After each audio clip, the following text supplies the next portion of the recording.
Welcome to Sean Anthony Live. Up next, got a special guest, one of the fiercest lyricists coming out of the 614 Columbus, Ohio. I'm joined by Copywrite. Copywrite, welcome, man. How you doing, brother? Bro, I appreciate you, man. Yes, sir. I'm good, man.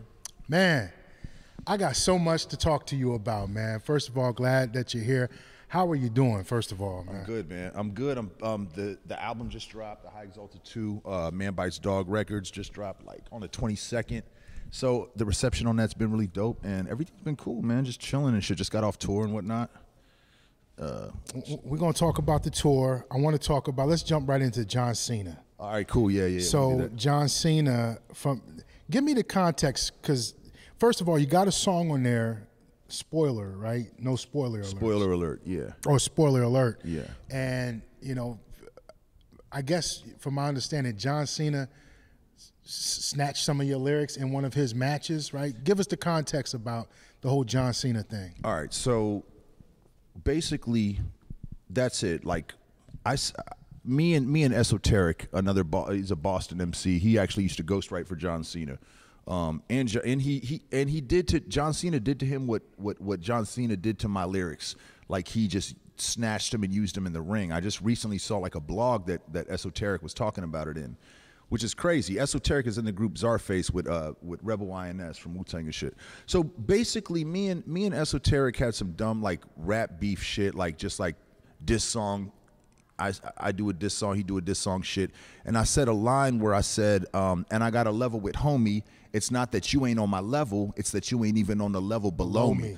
And right. And I said that to Esoteric. And then like a line after that, I said, you ain't troubling me, dog. I'd have more comp battle than John Cena or the WB Frog. Like, I name dropped John Cena in the following bar. And then I'm like, several years later, like just like 2 years ago and shit, somebody hit me up and they were like, yo, John Cena said your shit on WWE. And I don't believe when people say shit like that. Because in the past, rewind like to 2003 or 2004, I had a fan tell me that John Cena was looking for me to work with me. Really? But I didn't believe it. That shit sounds crazy. So I don't know. So here's the thing. The line that he said 2 years ago, he also said it 5 years ago. He said it twice. Okay. And I didn't find the other time that he said it till a day ago. Somebody sent it to me. When did you originally drop that verse? Like 07? Okay. And I didn't know about any of the John Cena shit until just recently. But the thing is, people, like I said, he's been vocal in interviews about me being one of his favorite rappers, all this shit. So even one of my friends, Jensen, who writes, my homie Carl, shout out Hot Carl, he writes for the TBS show Drop the Mic, where the celebrities used to battle. Mm-hmm. And he said, like the tweet that he said where John Cena used to stop him in the hallway and ask him, is there new copyright shit coming out, you know? Like, that shit's crazy. So clearly he knows what he's doing. I just think it's fucked up. Okay, so basically I did a song on my album because it was irritating that somebody stole the shit that I work for. Like, I work hard for this shit, you know what I mean? I write my own shit. Mm-hmm. I didn't get that shit off a bumper sticker. I didn't see it on a movie and put it in a rhyme form. I came up with the whole shit, right? So if you're gonna try to use something from a little person that's unknown, like, you're not gonna try to steal no Jadakiss or no Jay-Z lines, right? Because everyone will know it. Yeah. But you can get away with stealing shit from me because I'm underground. Or do you think he's stealing it? Do you think he's like he's not paying homage? Paying homage. I'll tell you why it's not. Because it's not showing respect. Because I'm frustrated by it. I'm not. You know what I'm saying? If you're paying homage, somebody shouldn't be frustrated and like irritated by it. Like he's taking something without permission. He's got a lot of bread. You know what I'm saying? Like, it's fucked up that you would take something from somebody else, use it to your benefit, and not try to pay them at all. Are you a WWE fan? Are you a John Cena fan? I'm not a wrestling fan at all. I've never been a wrestling fan. Really? I've never been in a wrestling. Really? Yeah, I always knew it was fake, so that fucked it up for me as a kid. Even growing up in the era where it was like Hulk and all that shit, like Georgie Animal Steel. Like, right. I grew up, I watched the cartoon, you know what I'm saying, with Junkyard Dog and shit, but I couldn't watch the matches. I just couldn't get into it. I couldn't buy it because I knew it was fake already. Okay. But I respect it as I got older because I know that it's a art form. You know, it's like acting, it's like theater, and it's physical combat. It's real shit. Yeah. Yeah. Let's take it back to the beginning. Okay. Copywrite. You know, you let it be known publicly on your social media, Pete Nelson. Right.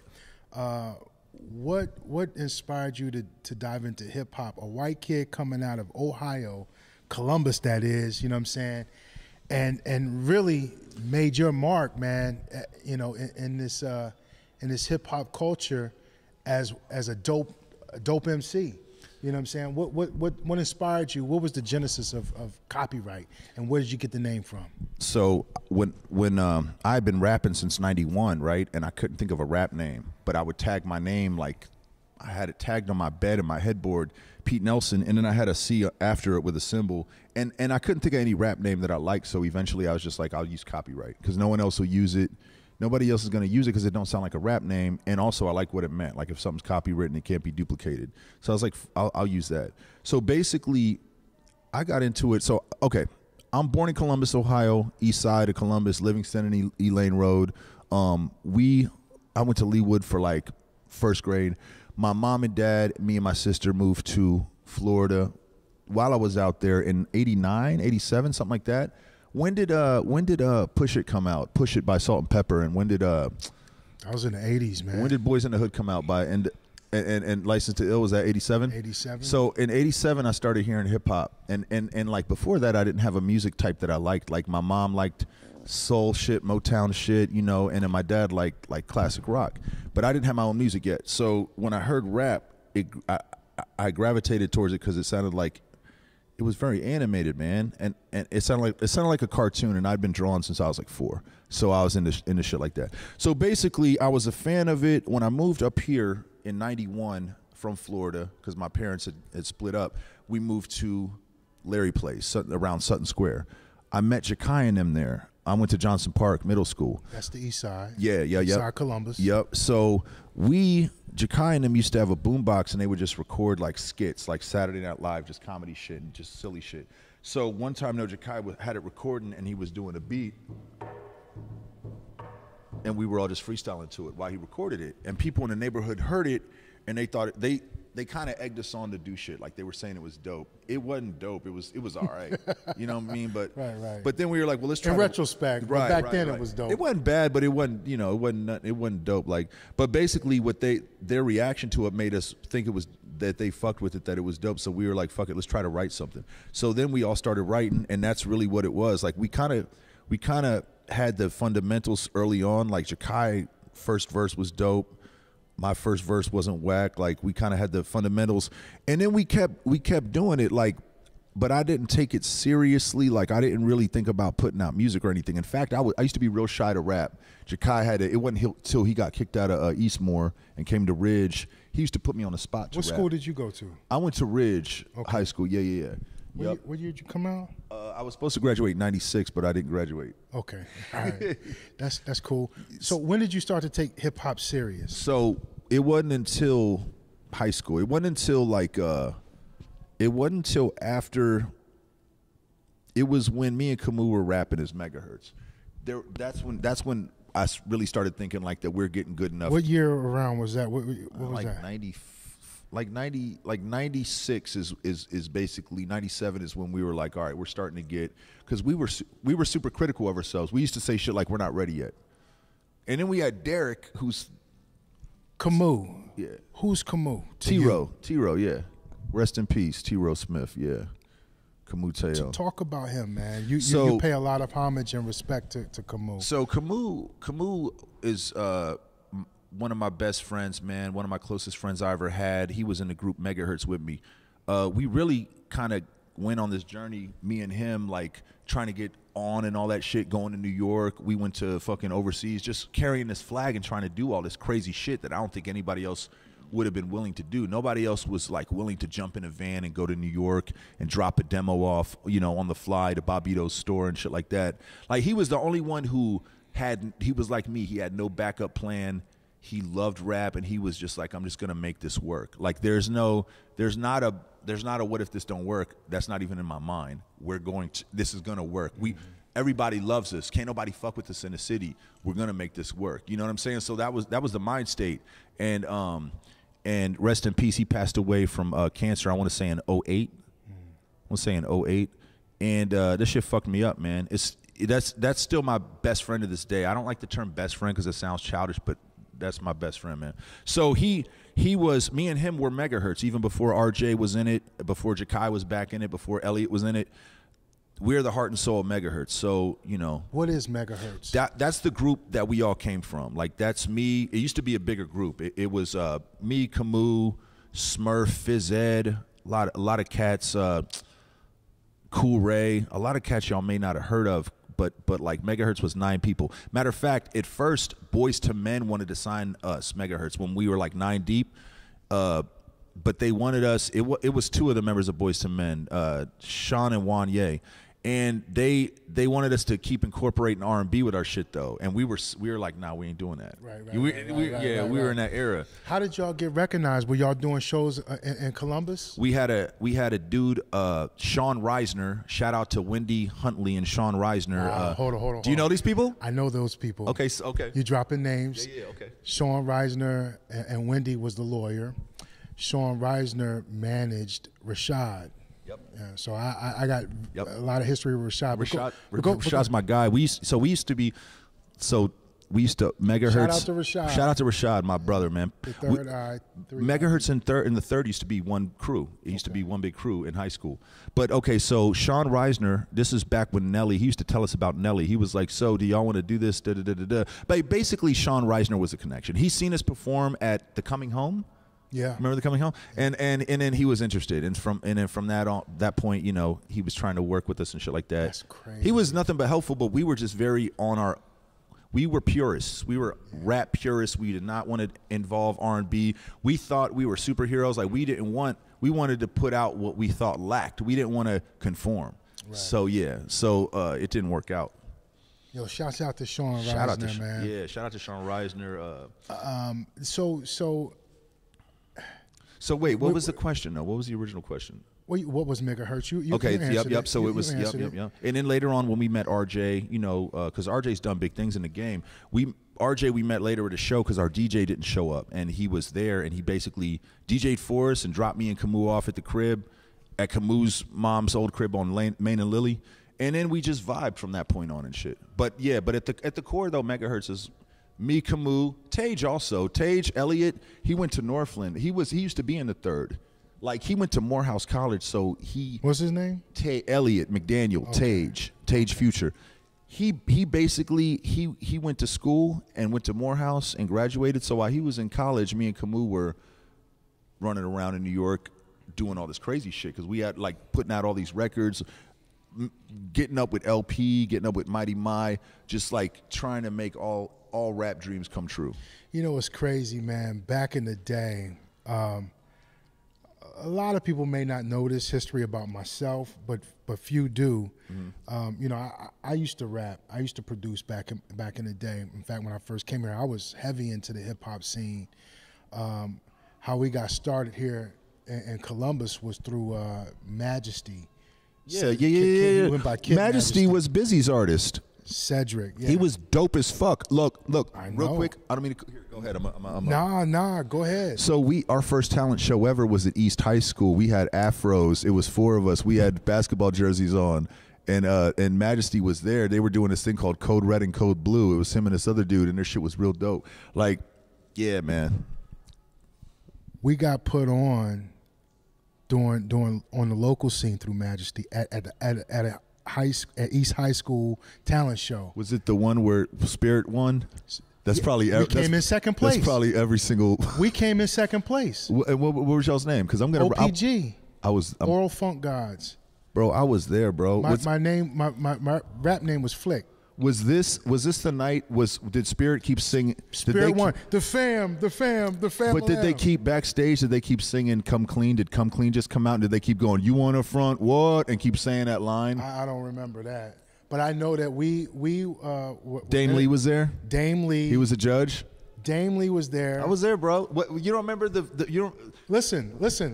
I told you we were gonna come through some history, gonna blow his mind. So. Majesty, and shouts out to Cedric, man. I never met him, man, but I've always been. We went to school together. He's dope. I always respected my man. Okay, he was on Bones' album. He was on Bones' album, and he was on a lot of busy shit. He was on Heaven's Movie, I want to say. Yep. And also Cool Ray, that used to be a megahertz that I was talking about. He's on one of Camus' singles and shit. He knows Majesty. But so Majesty put us on local, because Majesty was getting, he was bubbling because he was on with Bone. Right. And there was talent shows going on in the city, and he would bring me and my cousin's son, OPG. We would come on with Majesty, and we would drop verses with him. Well, we did that talent show at East High School. This is in the 90s, y'all. You know what I'm saying? And it was crazy packed out. Spirit was like the shit in Columbus, you know what I'm saying? Yeah. And they had their whole stage presence and their whole crew, and it was just a good look. But Dame Lee was there. Dame Lee was mad popular, you know what I'm saying? He was with the Band-Aid under the eye with the dress. He had the Band-Aid on that night. He was telling us to call him and he's going to help us out, and he never answered the phone. Shout out to Dame Lee. Shout out to Spirit too, man. Shouts out to Spirit. Shouts out to Dame Lee. Spirit's the first. So I'm gonna say this, right? Spirit's the first group I ever seen. So remember Channel 21, public access? Yeah. So I seen Spirit on there rapping, doing, I forget I may have been the Family Lamb, and it was by a bunch of railroad tracks. And the shit blew my mind. That's when I started. Me and Camus, when we first saw Channel 21 and the Groove Shack, we thought it was in New York. Groove Shack. We saw Dare Intellect and Complex rapping. We thought they were New York. It was like some New York shit. So this is what I wanted to say to you. Mm-hmm. So when I was coming up as an MC in Columbus, I was a freestyle fanatic. I would step in any cipher and battle anybody. I don't care. Yeah. Like that was how I was. But every time, every I would be around, like on High Street back in the day, like you say, Groove Shack, Columbus, y'all need to do your history on Groove Shack. I would always hear about megahertz, and I would always hear about this dude named Copywrite. And then, long story short, I started to see you bubbling around and everything. And then I moved around and stuff, and I got in the radio and stuff. So, my career transitioned, but I always heard about you, and I always heard about megahertz. You know what I'm saying? I always heard about Camus, but I never really met y'all back then. I think y'all were maybe a little younger than us. Yeah. But, I knew that y'all made some noise, man, Yeah. and you had a lot of respect as far as the MC circles that I rolled around back in my day. You know what I mean? I wanted to tell you that, man. That means the world to me. Even to this day, to me, that's what holds the most weight in all this. You know what I mean? Like shit like that. Because we all love the craft and we all love it the same way. Yeah. So that's dope as fuck. No, so tell me about your first deal. What year was it? Because real quick, man, we just got to recap. We were in some of the same places at the same time back in the 90s. Right. And didn't realize it. Well, I realized, maybe you didn't realize it, because I remember seeing you at some ciphers and some sessions on High Street back in the day. This is like in the mid to late 90s, you know what I'm saying? This is before. When I had dreads and shit? Was it when I had dreads? Before I was on Power. Before I was on Power 107, you know what I'm saying? When I was in my hip-hop, beat making, and freestyling, that's all I was doing. And I just remember hearing about you. But tell me about your first deal. What year was it, and how did it come to fruition? Okay, so it was 90. It was 98. It was on. It wasn't a contract deal. It was like a verbal deal. Like basically, most of our deals been verbal and shit. Like we never technically had a deal. I never really signed nothing. Well, yeah, independent shit. But anyway, so 90. It was 97. We had a manager named Nelson Morales. He used to go to the Groove Shack. He was a cool dude. His name used to be Il Nell. Shout out to Nelson Morales. And we liked Company Flow. We liked Organized Confusion. We liked a bunch of shit Bobbito played. So he felt, and we felt that if Bobbito heard our shit, he'd like it. So he called Bobbito. He told him, this is like kind of not pre-internet, but early internet days. Bobbito from New York. From Bobbito Garcia from Fondlem Records. Yeah, WKCR, Stretch and Bob. Yeah, that's who gave us our first deal. So he basically was like, drop, this is so old school, he didn't even say like email the song. He said, come to New York and Philly and drop it off. So we drove all the way, rented a car, drove to New York. He used to have a store called Footworks in New York, downtown and shit, where he sold shoes and records and shit. So we dropped a demo off there. Then we went to Philly, and he had a store in Philly, same store, Footworks.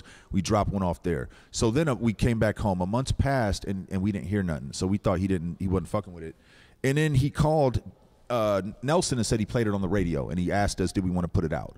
So that was technically the first deal, world premiere and shit. What song was that? It's called World Premiere, and the B-side is Camus. It was a solo song. Camus' solo song was the B-side to our first single. Okay. And just them 2 songs. Then we dropped our second single, same label, Fondle 'Em, like a year later or something like that, a couple months later. But I had Jakai. Now, Jakai is who I started rapping with. Like started like same moment. So we weren't cool for a minute, and then we got cool again later. So the song Rocket Science, which is our second single, that's me and Jakai getting cool again and shit. And also if you listen to my verse on there, I simplified it because Jakai's style was more simple and effective. So I kind of went from technical and kind of was following suit what Jakai was doing, because it was like quicker results. I seen the way people would react to his punchlines, and I'm like, I'm gonna just simplify it so everyone gets everything.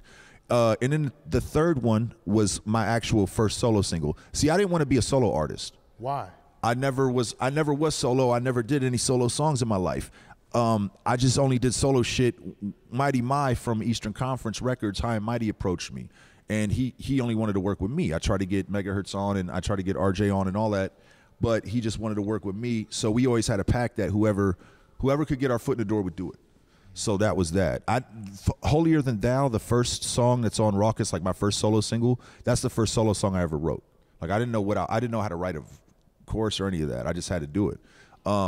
That was good though. Okay, so let me go back. The first single that we did, we got like a G, and we all had to split it, like 2 of us. The second single is like the same deal, but that when I got signed, like the Raucous thing, bro, they had money. That was Rupert Murdoch's tax write-off, Raucous Records, and he owns Fox. He's one of the. I know who. Okay. So, bro, my first single on Raucous was like $8,600 for 2 songs, and that was after a split of 60-40.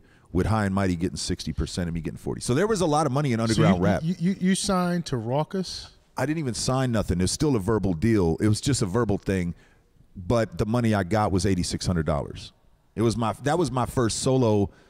You know what I'm saying? I was happy as fuck. I was like, oh shit. Yeah, I was happy as shit. I was still living with my mom and shit. Right. Yeah. It's like, Mom, we made it. Bro, I spent all that money on a fucking Ford Explorer because my credit was so bad and my mom had to co-sign. Like dumb shit. You know? And Derek used to say, why don't you press up your own record and just put out your own shit? Right. That's the smartest thing to have done, but you didn't do it? So what did you do when you got this joint with Raucous? I mean, being an underground artist, I mean, I know you didn't get no kind of radio play, or did you? In New York, Future Flavors, Pete Rock, shout out Pete Rock and Marley Marl played my first single and shit. Little shit like that though, you know, underground hip hop shit, not no crazy, but it was still Hot 97. Right. So I was happy as fuck. But yeah, shit like that though, not no heavy rotation. Yeah, never that. Yeah, it's always been underground shit, but it's always been like super appreciated. Yeah. It's always been like the people that know really appreciate it.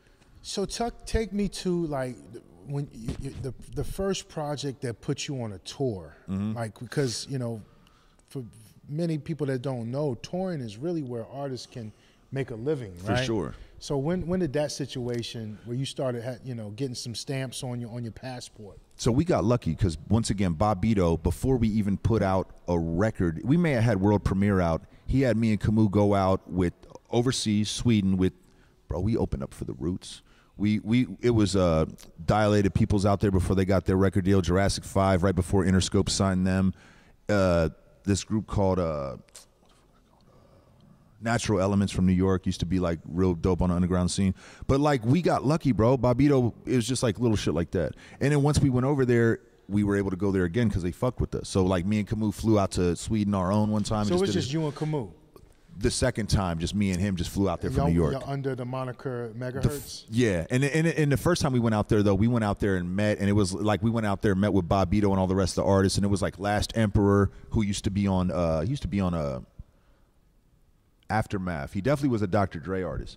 But this shit was crazy, man. I mean, bro, like, we're Roots fans. We're big hip-hop fans. So being on the side of the stage and Black Thought is doing Mos Def's verse, he's doing everyone's verse. He's smoking weed backstage right before it, and he gets on stage and does everyone's verse. He's got power. Like, he's killing it. They were doing this thing where he was, just doing the show, and then when the lights went on, it was just like this bit they did when the lights went on, they would all freeze wherever they were at. So whoever's on the drums, whoever's on the mic, whoever's on the when the lights come on real quick, everyone freezes, and it would stay like that till the lights went out. Then everybody, it was fucking incredible. But yeah, that's crazy. Yeah. Man. So also my first U.S. tour was with MOP. We were opening up for MOP. Yeah. What cities did you go to your first tour? First U.S. Yeah. Because Cleveland, Atlanta, New York, New Jersey, Boston. Jersey for sure,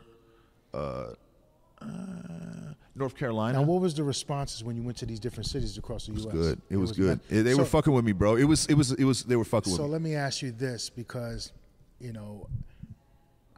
I have close relationships with J. Ross, Rashad, and some others. Shout out J. Ross. Shouts out to J. Ross. What's it like, man, having all of this notoriety across the country and overseas? And coming home. And coming home to Columbus, and it's, it may be crickets, it may not be. I'm just saying, I'm sure people recognize you and stuff like that here in the city, but it's not like it is overseas or in other cities. You're absolutely right. What's it like coming back home, man, from coming off a tour? There's a Bible scripture that says, where Jesus says a prophet is not honored in his own hometown, and it's kind of true. Like, whenever somebody has easy access to you, no matter what, even in relationships, friendships, you ever have somebody, they start disrespecting you because they think they know you too well. Like, wait a minute, we need to take a time out. So you don't know me like that, right? Homie. It's cool. It's cool to be able to chill, but it's also it's bugged out because, like, I go to California and I'm like, yo, I want to move to California. You know what I'm saying? Because the shows are packed and just crazy shit's going on. But it is what it is, though. I'm not mad. Columbus, Ohio is what it is. Like, it's not a hotbed. Like, there's a lot of talent here, but the venues and then the people, it's the same people, the same circle. So it's only but so many people that could come out to see any hip hop, and if they all know each other. So it's kind of, you know how it is. It don't happen like that anymore. Like, back in the day, shit used to be live. Like Bernie's Sunday night and shit used to be live. But it's just like, now motherfuckers are adults and shit. It's like, okay, if you want to go do your rap shit, like, your friends ain't coming to see you. The scene is different, you know what I'm saying? So it's just a whole different thing. And the type of rap I do, it's more for, like, mostly somewhat older heads a little bit, you know what I mean? Like, I don't do shit where a bunch of young cats are going to want to come out to it unless they fuck with that type of rap. Right. Yeah, so let's talk. It kind of sucks, though. I'm not going to lie. It sucks coming to Columbus and not getting as much love as other cities. I'm not going to lie. So talk about, like, the hip hop that's out now, the culture of hip hop right now, what's popular. Hip hop right now is the most popular genre on the planet, right? And even underground hip hop has, I believe, it has created a surge over the last 5 to maybe 10 years, you know what I'm saying, where people are like, look, we ain't really checking for what's popular or in mainstream, but we're rocking with the underground scene, you know what I'm saying? How has that been for you to maybe not transform, but I guess transcend to what's popping now? How have you been able to evolve? So I've always tried to keep my shit a little bit current, even though I do what I do, but like songs like Hot Iron that's on the album, that's got like the drill style beat and shit, it's all like, I always like to rap to different shit, you know what I mean? So that song, excuse me, not to cut you off, but that song Hot Iron on your album, who's the kid on there? It's from a Tide commercial. I know that's the same thing that somebody asked me earlier today. It's from a Tide commercial. Now go listen to Copywrite's album. It's on all streaming platforms.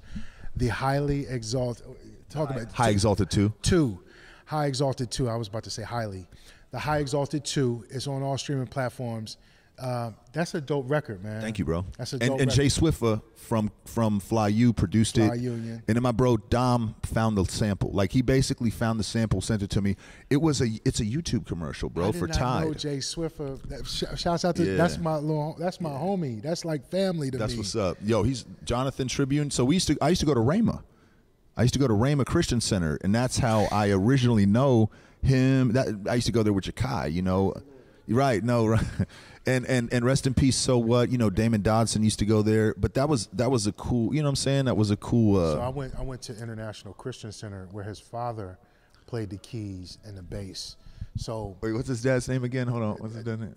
What's his dad's name? Mr. Tribune, you know what I'm saying? He said, Dwayne. I'm gonna tell you though. Wait, hold on. His father's a beast. No, look. As far as a musician, his father used to. Jay Swiffer. Look, we used to go to the Christian youth side of Rhema, right? So it's like for the Christian side, like for the youth side and shit. So his dad, because you know his sister the youth Shayla, side and shit. Huh? For what? The youth side and shit. Yeah, I know. I'm cursing about the church, but like Shayla, you know, his sisters went there. Shayla and his other sister, and then his mom was. So, but his dad definitely would have the beats hooked up. He would have his Ensoniq or whatever keyboard he had.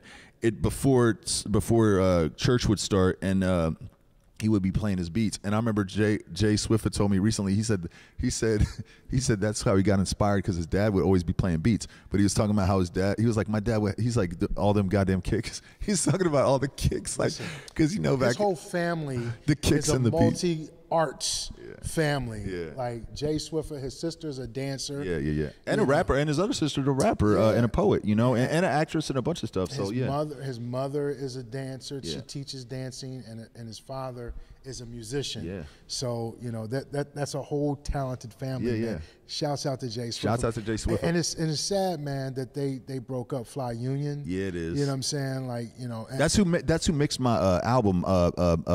Eyeball. He mixed that's the only one I trust. He mixed the whole album. Yeah, okay. He's the only person. I'm picky with that shit. But yeah, no, it is a shame. They got further than anybody in Columbus. Yo, they got records with Big Sean. Early records with Big Sean. You know, I was at the radio station that Big Sean, when he got noticed from Kanye. Like, he used to rhyme on my show. He used to freestyle on me and my co-host show in Detroit on the radio. See if you could put a favor into Big Sean. Try to get a verse. Try to get a verse from this cat. I'll see what I can do. See what I can do. Big Sean's big time. I'll keep my now, expectations low. Yeah. Shouts out to Zeno. I know his homie Zeno, man. But we all, you know, when I was on the radio in Detroit, Big Sean and I hope Mike Posner from the Detroit. Eyeglasses, the shade guy about the song about the. Oh wait, what was he from? Posner. Is he from what Detroit? Detroit. They used to all come up on the radio and freestyle on my show. But is he from that one group? Mike Posner's not from a group. He's got the song about the eyeglasses. You wear glasses at night to make you look cool or some shit, right? Or am I tripping? I think so. He came out solo though. Does he sing though? Does he have like pop hits and shit? Yes. Yeah. I think that's the guy I'm talking about. Yeah, Mike Posner, man. But yo, so you just got off tour, right? Talk about that. What cities did you hit, and how were you obviously promoting the new album, man? But what kind of cities did you tap into? So we started it off. Shout out to Full Blast Movement and DJ True Justice out west. Basically, we started out West Coast or East Coast. We did some shit in Massachusetts. We did some shit in North Carolina. We did some shit in what the fuck is it called? Not Cape Cod, Rhode Island, and some other places around there. I'll be forgetting. What has the response been when you're out there? It's really good, man. But you know, I'm gonna be honest. There's nothing like the West Coast. I was just about to get to the West Coast shows. The West Coast shows were really fun. Like, I'm partial to the West Coast. I love it out there. I love the beach. I love the energy. I think the weed and kind of the atmosphere makes for people to be in kind of a better mood. You know what I'm saying? Like, so I always enjoy myself. I had a show out in Oakland, Oregon, Eugene, Oregon, and really? Arcata. What's it like when you travel overseas, man? What's one of the best countries you've been to? And what was the response like? It's like South Africa. Johannesburg, South Africa is my favorite, my personal favorite. Why? Because I know that that's the birthplace of civilization and where everything started, but also knowing and music and rhythm. It's just like it's the birthplace of so much stuff that I love, and everybody there was. Okay, so there's two classes of people out there. It's like really wealthy white like asshole people. Like this old white bitch threatened to call the cops on me because I was like standing too close to her car at the mall parking lot. Just like, you know what I mean? But the people out there are just incredible. The energy of the people out there is incredible. It's very kind of like nobody's pure, but it's got a more of a pure energy, the way that everybody appreciates the music and just gets into the music. I don't know, man. It's like everyone's got like a youthful playfulness to them when it comes to the music and shit. Like, I don't know. This shit was real dope though. I didn't have to get shots. Don't believe people if they say you got to get shots to go out there. You don't need all that shit. Right. I've traveled, but so outside of South Africa being your favorite, what other countries that you tapped into that you like? I've been to the UK, like London, all that shit. I've been to Ireland. Been to Greece. Been to God damn it. A lot of places, like basically I've not been to Asia, I've not been to Italy, and I've not been to Germany, but I've been mostly to most, UK. Yeah, like I did a 30-day UK thing out there, but the weed's so good that I forget where I was at. Yeah. Why is it so good? What fire, bro? It's fire weed out there. I don't know why. I really don't know why, because it's not like they have sunshine like California, but they got some fire ass weed out there. They've got a place in Copenhagen, Denmark, called Christiania, and it's basically it's weed and dogs. It's like this. I know it sounds crazy. It's like stray dog. It's like you go into this. You know how Kings Island, how the bathroom is like it's not a door, it's just a wall. It's like two walls, and one wall's like this and one wall's like that, and you go around and then you're just in a bathroom. Okay. It's like that. This place Christiania, you're just walking down the street and it's got these walls, and you walk in and it's all these weed what's it called, like stands, like kiosks, which is weed. They're selling all kind of different weed and joints and shit, and it's a bunch of dogs. It's like stray dogs, people with their dogs, but you can't videotape it. So that's why it's called Christiania. I'll send you a link, and that's like for real what it's known for, weed and dogs. I don't know if I want that link. Look it up. Yeah.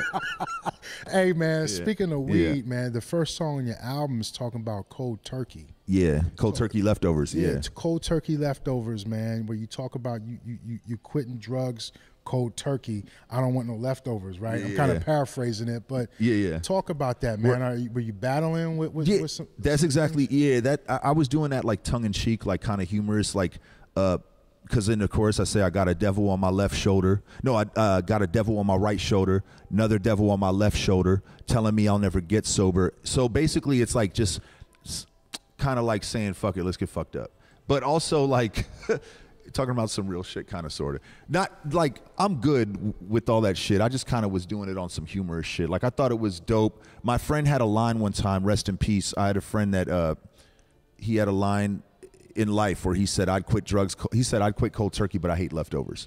And I thought that was dope, and I tried to use that and make the chorus out of that, basically. But you've got a handle on it? Yeah. No, I'm good. Yeah. Okay. It's just weed for me, and a little bit of this, but yeah. This is water. Yeah, this is water. Or grapes. Yeah. I've definitely had my struggles in the past, or though. Or potatoes. Yeah, it's... Shout out to DJ Con Artist. Yeah, shout out DJ Con Artist. Always. Motherfucking man, my man 50 up the grand. Layups, man. You know what it is. I want, man, it's a lot, man, but I don't want to rap too long, man. Go back to East, though. No, we can, though, because go. So, damn, dude. Do you have that on footage? Do you have that talent show on footage? The East High show? I don't think I do, but I'm sure something was floating around. That talent show was live, man. It was crazy, man. That was live. Me and my cousin's son was and it was all because of Cedric. Majesty. He went by Kid Majesty at the time, but then he later dropped the Kid. I got to shout out to him because he was instrumental in putting me and my crew on. You know what I'm saying? And me meaning the Genesis, and you know, OPG, me, Son, and Puck. We did our thing, man. We opened up for KRS-One. We opened up for the Fushnikins at Central State. Fushnikins was my Chip Fu was my favorite rapper when I was.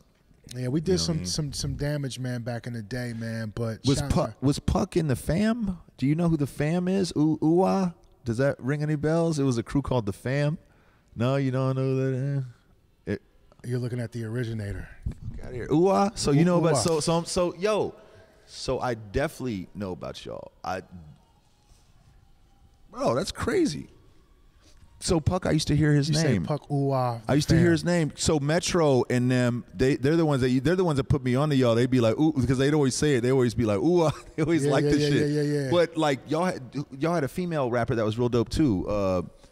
We had a fam. So we used to go to. Remember, what's the one place? Amazing Places. Oh, they used to have parties over there on the east side on Hamilton. Wow. Because y'all, there were some of y'all there. That was off of Hamilton and Maine, Yep, I think. exactly. Yeah. Wow. There's definitely nights where, like, who's the one cat who was in, they used to do the promotions in Spirit. Falcon?